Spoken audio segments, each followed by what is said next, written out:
brought to you by Silver Pumps. Top quality और consistent performance के लिए सिर्फ सिल्वर पंप नाम याद रखना। तो मैंने देखा इस पूरे कमरे में आपकी रामविलास जी के साथ तस्वीरें हैं, आपके पिताजी के साथ में। तो आपका लगाव हम सबको पता है और मतलब पिता पुत्र का होता भी है, उसमें बात नहीं है। तो अभी भी क्या वो एक सीख है जो आपने उनसे सीखी, जो आपको हर रोज़ याद रहती है, चाहे वो राजनीति हो या जीवन हो? उनके साथ बिताए पल और वो इतनी सरलता से बड़ी-बड़ी परिस्थितियों का सामना करना आपको सिखा जाते थे, इस बात का उनके साथ बातचीत करते कभी मेरे को एहसास भी नहीं हुआ। कभी ऐसा नहीं था, कोई दिन ऐसा नहीं था कि वो मुझे बैठाते थे और सिखाते थे कि ऐसा करना, वैसा करना। अगर ये सवाल आप मेरे पिताजी से कर रहे होते, तो छूटते ही उनका जवाब होता कि मछली के बच्चे को तैरना नहीं सिखाया जाता।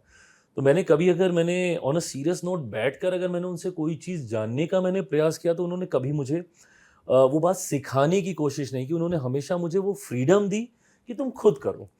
और उनका एक ये मूल मंत्र होता था कि जब तुम अपनी गलतियों से सीखोगे, तो वो सीख तुम्हारे लिए सबसे ज़्यादा मायने रखेगी, बशर्ते इसके कि तुम बहुत सेफ ज़ोन में प्ले करते रहो। 2020 में भी जब मैंने विधानसभा का चुनाव अकेले लड़ने का मैं फैसला कर रहा था, मिलिंद जी, ये भी अपने में एक बहुत बड़ी इच्छा शक्ति की ज़रूरत है। आज की तारीख में बड़ी-बड़ी पार्टियाँ हैं मेरे राज्य में, जिन्होंने आज तक हिम्मत नहीं की अकेले चुनाव लड़ने की। हर चुनाव में कोई 2 दल के साथ, कोई 3 झंडे के साथ, कोई 4 झंडे के साथ मिलकर। किसी दल में इतनी हिम्मत नहीं थी। ऐसे में 2020 का चुनाव मैंने अकेले, वो भी उस परिस्थिति में जहां पहले चरण के नामांकन चल रहे हैं और मेरे पिता का उधर निधन हुआ है। जी। तो ऐसी परिस्थिति में उस वक्त मैंने चुनाव लड़ा। बट उस वक्त भी जब ये सोच मेरे जहन में आई, कुछ महीनों पहले अक्टूबर में चुनाव थे और अगस्त में मैं ये भूमिका बांधनी मैंने शुरू कर दी थी कि अकेले चुनाव लड़ना है। और वही समय था जब पिताजी की तबीयत भी ख़राब हुई towards end of August, and he was in hospital, and I remember going to him and talking to him every day and telling him that why I want to contest alone, क्यों मैं चुनाव अकेले में लड़ना चाहता हूँ। उनसे मैं चर्चा करता था, 2-3 बार मैंने चर्चा की और हर चर्चा के बाद उन्होंने खुल के मुझे वो इजाज़त दी कि तुम चाहते हो ना तो करो, लड़ो, इसमें सोचना क्या है, अब मन में आ ही गया है तो अब डंके की चोट पे जाओ और करो इसको।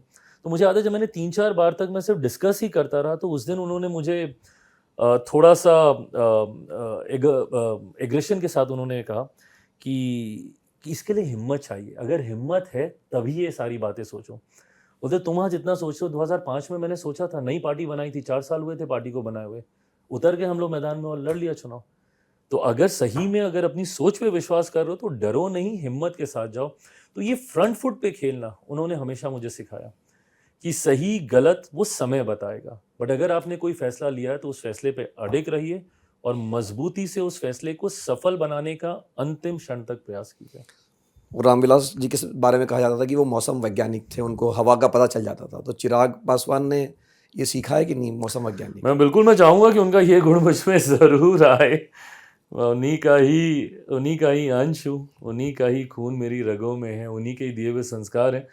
तो मैं ज़रूर चाहूँगा कि ये, बट मैं इतना भी मैं ज़रूर कहना चाहूँगा ऑन रिकॉर्ड, मौसम वैज्ञानिक वो ज़रूर थे, बट ये खूबसूरती है कि मौसम बदलने से पहले उसका एहसास होना।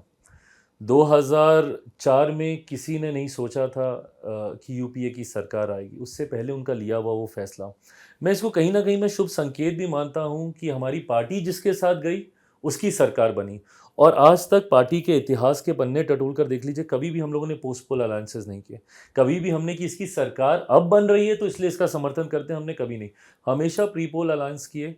और ये अच्छा शुभ संकेत है, शुभ संजोग है कि उसी की सरकार बनी और 6 प्रधानमंत्री के साथ उन्होंने काम किया।